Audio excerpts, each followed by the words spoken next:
We are looking at how to pronounce this name. Bonjour or welcome. The name of this French inventor, usually credited for the invention of photography. In French it is said as Joseph Nicéphore Niépce.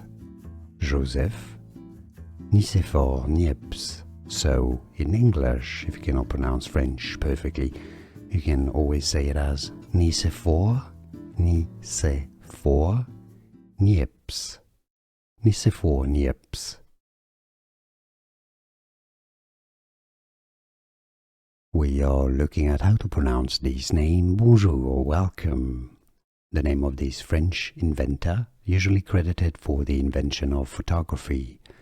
In French it is said as Joseph Nicéphore Niépce. Joseph Nicéphore Niépce. So, in English, if you cannot pronounce French perfectly, you can always say it as Nicéphore Niépce. Nicéphore Niépce. Here are more videos on how to pronounce more confusing words and names too many mispronounced. Like this video if you found it useful. I appreciate your support. I'll see you soon and thanks for watching.